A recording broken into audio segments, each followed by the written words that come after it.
Bine v-am găsit, bine v-am regăsit, dragilor din Zodia Berbec, oriunde v-ați afla. Bine ați venit tuturor pe canalul meu Tarot Flor de Loto. Eu sunt Ina, pentru cei care nu mă cunosc, și ca de fiecare dată mă bucur să vă am alături, atât pe dragii mei abonați, cum de asemenea și pe toți cei care poate sunteți pentru prima oară aici pe canal. Azi voi face lectura generală pentru o perioadă mult mai mică, lucru cu care abonații mei nu sunt obișnuiți, dar am văzut că sunt interesați și atunci nu am decât să mă conformez cerințelor voastre, așa că voi face lectura generală pentru perioada cuprinsă între 4 august și 10 august inclusiv. Așa că, dragilor, toți cei care aveți Soare, Lună, Venus, ascendentul în Zodia Berbec, atunci această lectură este de asemenea și pentru voi. Un singur lucru mai am de spus și anume, vă readuc aminte, deciziile, alegerile pe care voi le luați vă construiesc propriul viitor. Este o lectură generală, așa că vă rog din suflet să luați decât acele mesaje care rezonează cu voi, iar restul lăsați-le să zboare în univers, pentru că sigur sunt pentru alte energii care într-o mai mică sau mai mare măsură au o legătură cu Zodia Berbec. Haideți să vedem cu ce energie începeți această săptămână sau ce energie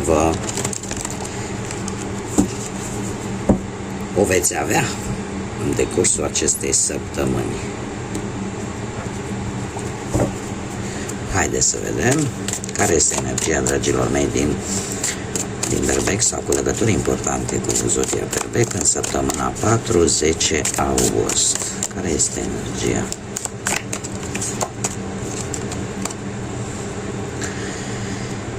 Hei, anumite îndoieli, niște prejudecăți, ceva inechitabil, ceva care nu vi se pare vouă că nu merge așa cum v-ați fi dorit voi. Poate că ați vrut să încheiați anumite aspecte din viața voastră și totuși încă vă roade acea îndoială sau o anumită prejudecată.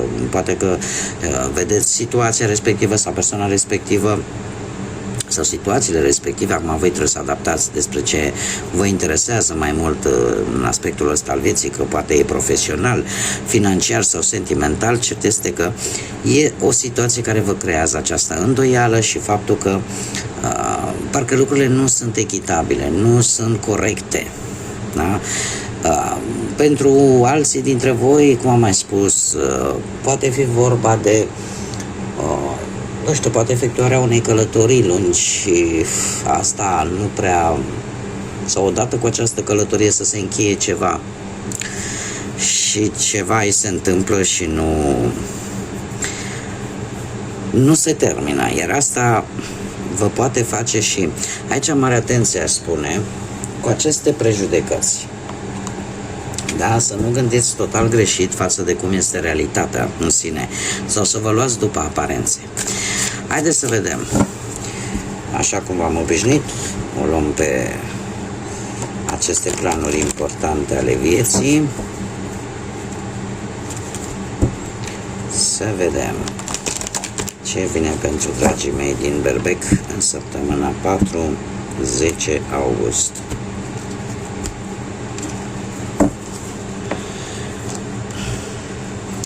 Dragilor, pe plan profesional, da, se pare că voi, într-adevăr, totuși vreți să lăsați anumite gânduri sau veți fi foarte în dubiu vis-a-vis de partea asta a muncii. Și asta posibil din cauza unei energii de aer, Gemeni, Balanță sau Vărsător, posibil, nu știu, că e un șef, că e un asociat, că e cineva de la muncă important. Cert este că, sau poate să fie chiar și ceva legat de lege care să vă blocheze un pic. Dar voi, în general, așa, e o stare de, nu știu, de apatie. Pur și simplu, orică poți încerca așa să rezolvi ceva, poate la locul de muncă, sau să rezolvi ceva vis-a-vis de viața profesională, dar la fel de bine poți să și renunți foarte brusc și să cauți poate în altă parte. Da, e o decepție. E o decepție pentru că e posibil să nu fi obținut ceea ce voi vă doreați cu adevărat dintr-un anumit proiect, dintr-un anumit plan pe care voi vi l-ați făcut pe partea asta profesională. Și încercați, de aici apare și această îndoială, pentru că încercați să vedeți situația dintr-o altă perspectivă, dintr-un alt unghi. Încercați să vedeți poate unde s-a greșit sau unde trebuia lucrat în plus, poate e un autoblocaj pe care voi vi-l impuneți și asta posibil și din cauza acestei energii. De ce? Pentru că e posibil să aveți pe cineva la locul de muncă, să aveți vreun șef, să aveți vreun asociat care are un comportament care pe voi vă deranjează și care cumva nu acordă, ca să zic așa, un anumit interes vis-a-vis de problemele voastre personale. Alții vor putea cere sfatul unei alte persoane, da, cu un intelect puternic, foarte serioasă pe această persoană, care are capacitatea într-un anume fel să vă influențeze decizia. Este o persoană care nu are legătură cu ce faceți voi acum și căreia voi să-i cereți o opinie. Per general, așa se cere o gândire cât mai rațională și cât mai logică în tot ceea ce faceți pe planul ăsta profesional în această săptămână. Pe planul bănuților se pare că va veni un soare, va veni o cantitate de bănuți, nimic rău cu bănuții, eu aș spune că totul este în regulă. Avem și un nou de monede care, asta îmi spune că dacă ai avut puțin, vei avea șanse să ai mai mult. Eu aș spune că e o reușită pe plan financiar care vine către tine în această săptămână, posibil cu ajutorul unei energii dintr-o zodie de apă, Rac, Pești sau Scorpion. Pe partea banilor, încheiați săptămâna, ca să zic așa, cu o sumă care se întoarce la voi. Și încă un aspect, veți fi tentați să cheltuiți mai mult emoțional decât rațional, adică să, nu știu, că poate faceți o donație, că poate nu știu, deveniți voi mai emotive, așa, mai emoționali și, în general, cheltuielile pe care le veți face vor avea această caracteristică. Pe plan sentimental, cei care sunteți deja angrenați într-o relație, avem zodia Taur, avem încă alte, foarte multe zodii, toate zodiile de pământ le avem, Taur, Fecioară sau Capricorn, care să aibă probabil vreo conotație pentru voi. Și aș spune că sunteți unii dintre voi, sunteți foarte atractivi, sunteți foarte atenți la cum arătați, la cum vă îmbrăcați, schimbați ceva posibil în look-ul vostru, în aspectul vostru fizic și în felul ăsta atrageți și mai mult perechea voastră. Cum de asemenea Împărăteasa, e adevărat, nu pentru toată lumea, pentru cei care vor rezona, ne vorbește și de venirea pe lumea unui copilaș, aflarea de o sarcină sau chiar o naștere în această săptămână pentru unii dintre voi. Deci nu pentru toată lumea, că acum nu toată lumea care are legătură cu bărbecul să apucă să aibă copii. Dar eu îmi fac datoria să spun semnificația cărții. De asemenea, avem un paj de monede care îmi vorbește, poate vorbi de un copil sau pur și simplu relația voastră a intrat într-o ușoară, sau va intra mai bine zis, într-o ușoară monotonie. Obișnuința este cel mai mare inamic la un moment dat al relațiilor, așa că chiar dacă iubire există, pentru că se pare că există iubire totuși în viața voastră, totuși această monotonie trebuie un pic zguduită, scoasă de acolo din ecuație, pentru că nu e bună, da? Așa că veți da un nou impuls relației, tocmai pentru că veți încerca să arătați mai șarmant, să arătați mai fermecător, să lucrați un pic la aspectul vostru fizic. Sfârșitul de săptămână vine cu un cavaler tot de monede, da, tot zodii de pământ, care îmi spune că ar trebui să lucrați împreună. Da? Dacă sunt ceva probleme în relație, ca relația voastră să funcționeze. Probabil că perechea voastră este cineva foarte meticulos, cineva care are destul de multă răbdare și are un comportament așa destul de responsabil, da? Care de obicei încearcă să ofere acea siguranță de care au nevoie cei dragi. E adevărat, este posibil să fie o persoană destul de perfecționistă, destul de obositoare câteodată, dar eu aș zice că de obicei este cineva care se ține de cuvânt. Iar în cazul vostru aș spune că veți încheia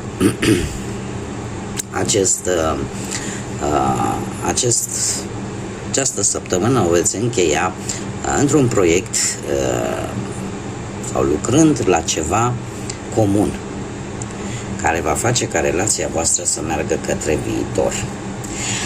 Mergem mai departe pentru cei care sunteți singuri în urma poate a văduviei, din păcate, sau unui divorț sau unei separări. Dragilor, voi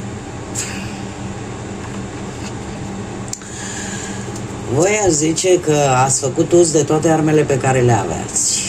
Da, și veți ieși în continuare și în această săptămână, veți socializa, vă veți pune în evidență absolut toate aturile pe care le dețineți pentru a atrage persoane în viața voastră sentimentală. De asemenea, în această săptămână se va întâmpla un lucru important pentru voi,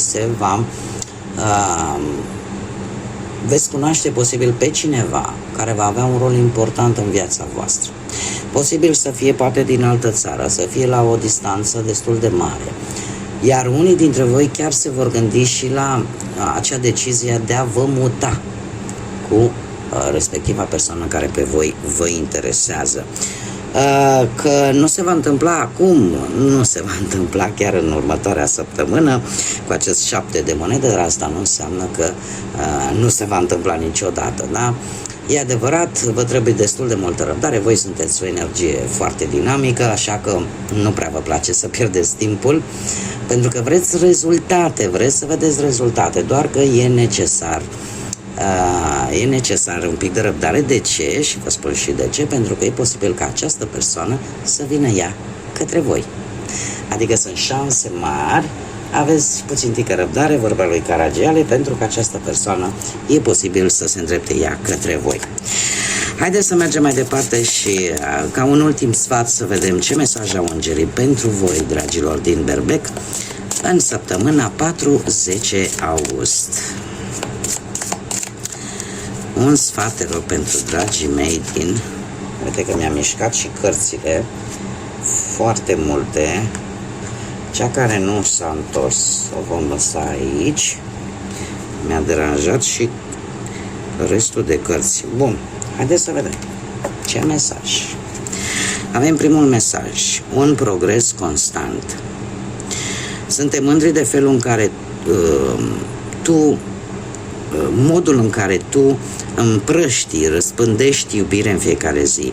Aprobăm gândurile tale, sentimentele tale și acțiunile de dragoste pe care tu le aduci întregii lumi, le aduci celor de lângă tine. Este de fapt o înștiințare că sunteți într-un progres constant. Nu e brusc, nu e dintr-o dată, dar nici nu e stagnare, ceea ce nu este rău. Acum, un sfat viabil.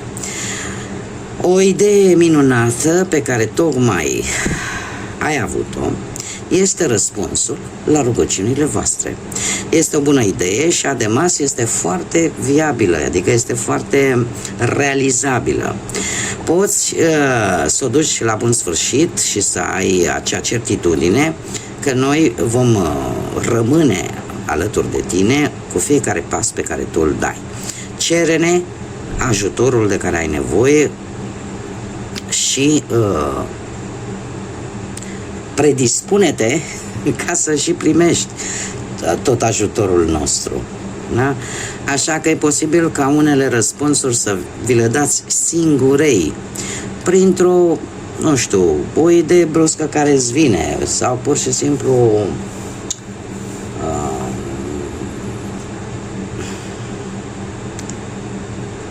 este ceva, aveam eu, dar uite că nu vine cuvântul acum. O să mi-l aduc aminte. Cert este că răspunsul la rugăciunile voastre, răspunsul la întrebările pe care voi le aveți, de multe ori vi le puteți da singuri, așa, printr-o epifanie. O epifanie, adică ceva care îți vine așa dintr-o dată, brusc. O idee bruscă, stai și te gândești, tu ne dau, uite, trebuia să fac așa. Și aia este soluția problemei.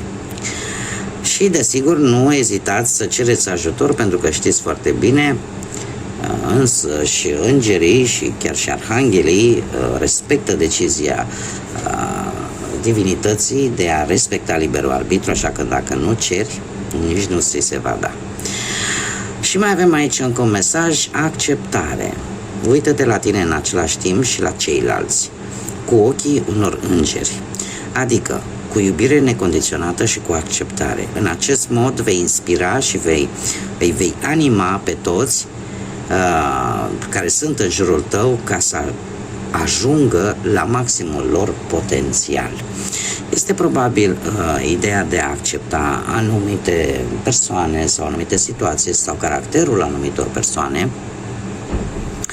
și de a le ghida cumva cu un pic mai multă răbdare, cu un pic poate mai multă empatie, iubire, și în felul ăsta îți faci un bine ție din punct de vedere spiritual, mental, energetic, dar faci un bine și altora, tocmai pentru că îi vei ajuta să-și atingă potențialul lor maxim.